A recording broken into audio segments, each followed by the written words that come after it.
Afghani P T I سے ملاقات نہ کروانے کے خلاف وزیر اعلیٰ خیبر پختونخوا سہیل آفریدی کا راولپنڈی کے گورکھپور ناکے پر دھرنا ختم کر دیا گیا۔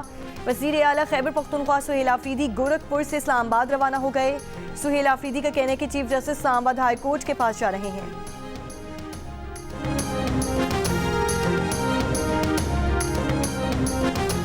پشاور کے علاقے حسن خیل میں گیس پائپ دھماکے سے اڑانے کا مقدمہ دہشت گردی کی دفعات کے تحت سی ٹی ڈی تھانے میں درج کر لیا گیا۔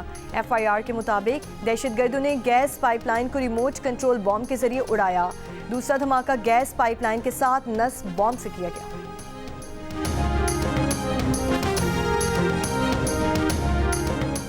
امریکی صدر ٹرمپ نے کہا کہ گزشتہ روز افغان شہری کی فائرنگ سے زخمی خاتون نیشنل گارڈ ہلاک ہو گئیں۔ مرد نیشنل گارڈ کی حالت تشویشناک ہے۔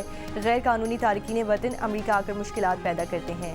حکام سے غیر قانونی تارکین وطن سے متعلق تفصیلی بات کی ہے۔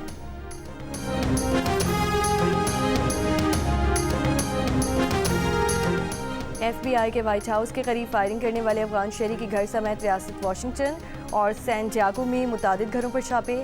ڈائریکٹر ایف بی آئی کاش پٹیل نے بتایا کہ تفتیش کاروں نے ریاست واشنگٹن میں مشتبہ شخص کے گھر سے سیل فون، لیپ ٹاپ، آئی پیڈز قبضے میں لے لیے۔ فائرنگ کی وجوہات جاننے کے لیے گرفتار افغان شہری رحمان اللہ لکنوال کے رشتہ داروں سے بھی تفتیش کی ہے۔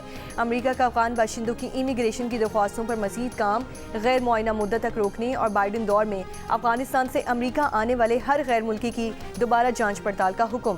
امریکہ میں آباد کاری کے منتظر افغان شہریوں میں مایوسی، کہا ان کے تحفظ کا آخری راستہ بھی بند ہو گیا۔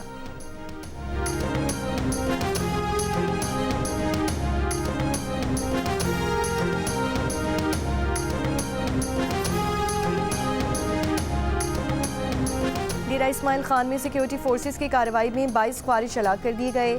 کارروائی بھارتی پراکسی فتنہ خوارج کی موجودگی کی خفیہ اطلاعات پر کی گئی۔ ڈیرہ اسماعیل خان میں یہ کارروائی 26 نومبر کو کی گئی۔ وفاقی وزیر داخلہ محسن نقوی اور بلاول بھٹو زرداری کا خارجیوں کے خلاف کامیاب آپریشن پر سیکیورٹی فورسز کو خراج تحسین۔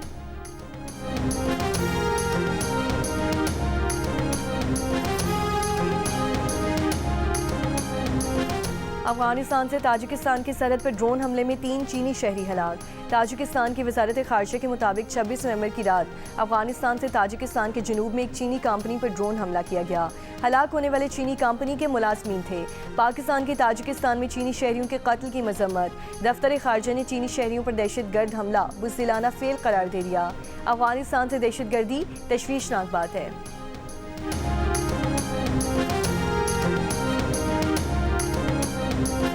رشید نے اس معاہدے کو بڑا سنگ میل قرار دے دیا۔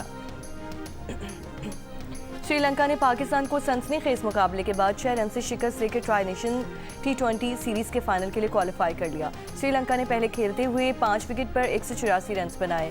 کامل مشارہ نے 76 رنز بنائے۔ پاکستان ٹیم 7 وکٹ پر 178 رنز بنا سکی۔ کیپٹن سلمان علی آغا 63 رن بنا کر ناٹ آؤٹ رہے۔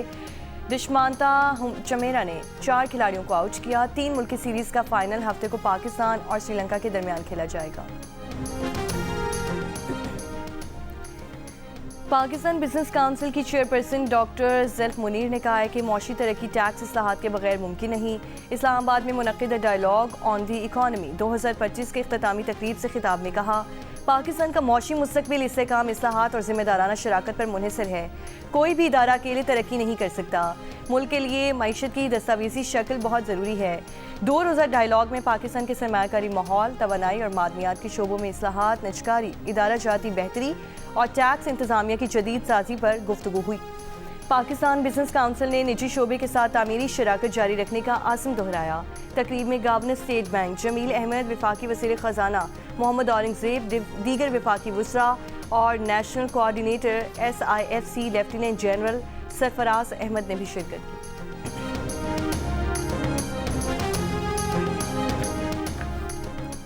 آصفہ بھٹو زرداری سے متحدہ عرب امارات کے کونسل جنرلز کی ملاقات۔ خواتین کو بااختیار بنانے، تعلیم، صحت عامہ اور بچوں کے حقوق کے امور پر تبادلہ خیال کیا گیا۔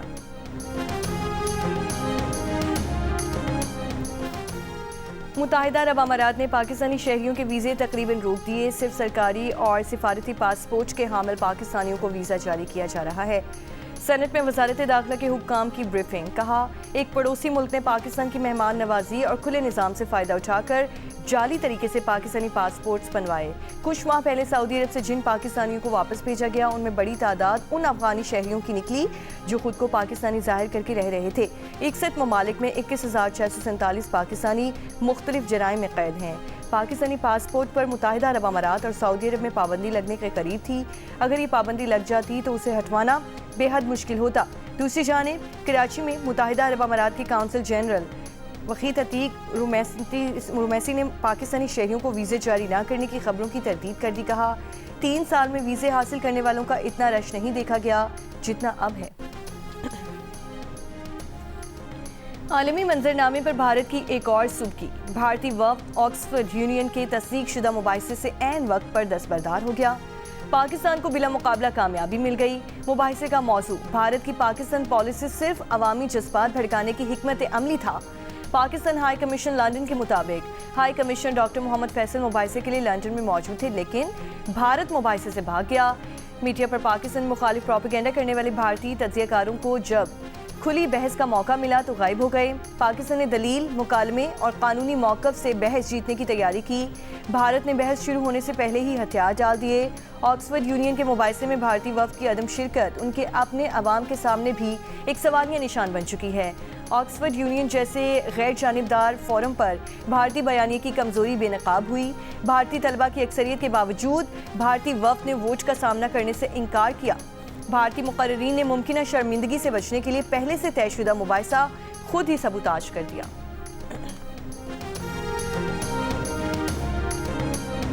سکھوں کی عالمی تنظیم سکھ فار جسٹس نے سندھ کے بارے میں بھارتی وزیر دفاع کا بیان گیدڑ بھبکی قرار دے دیا۔ سکھ فار جسٹس تحریک کے رہنما گرپتونت سنگھ نے کہا بھارتی وزیر دفاع کے سندھ پر قبضے کی دھمکی پر پاکستان کو پاک فوج میں سکھوں کی بھرتی کا راستہ کھولنا چاہیے۔ سکھ رضاکاروں کی خصوصی فہرست اور ایک سکھ دفاعی یونٹ بنائے جائے جس کی تعیناتی خاص طور پر سندھ میں کی جائے۔ پاکستان اندراج کا پروٹوکول جاری کرے تو دنیا بھر کے ہزاروں سکھ شامل ہونے کو تیار ہیں۔ بھارتی فوج میں شامل سکھ فوجی بھارت کا ساتھ دینے سے انکار کر دیں۔ عالمی قوانین میں فوجی کو حق ہے کہ وہ اپنے ضمیر کی بنا پر کسی جنگ میں جانے سے انکار کر سکتا ہے۔ فلسطینی علاقے جنین میں اسرائیلی فوج کی فائرنگ سے 2 فلسطینی نوجوان شہید۔ اسرائیلی فورسز نے چھاپے کے دوران سرنڈر کرنے والے 2 نوجوانوں کو قریب سے گولیاں ماری۔ حماس کی فلسطینیوں کی شہادت کی مذمت، عالمی برادری سے نوٹس لینے کا مطالبہ۔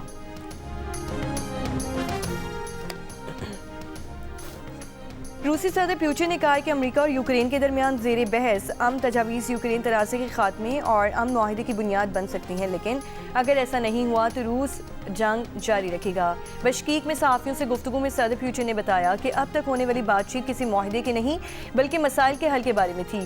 یوکرین کے صدر زیلنسکی کا کہنا ہے کہ یوکرین اور امریکی نمائندوں کی ملاقات رواں ہفتے ہوگی۔ جنیوا میں ہونے والی ملاقات میں امن معاہدے کو حتمی شکل دی جائے گی۔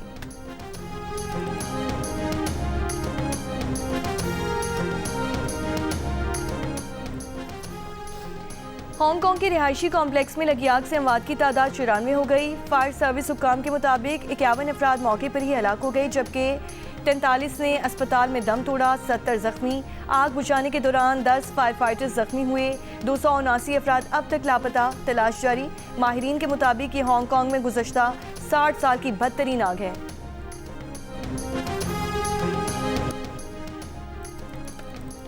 جنگ اور جیو کے تعاون سے کراچی آرٹس کونسل میں ورلڈ کلچر فیسٹیول جاری۔ آج پیس اینڈ پیسز کے عنوان سے تصویری نمائش میں 19 ملکی اور 2 غیر ملکی مصوروں کے فن پارے پیش کیے گئے۔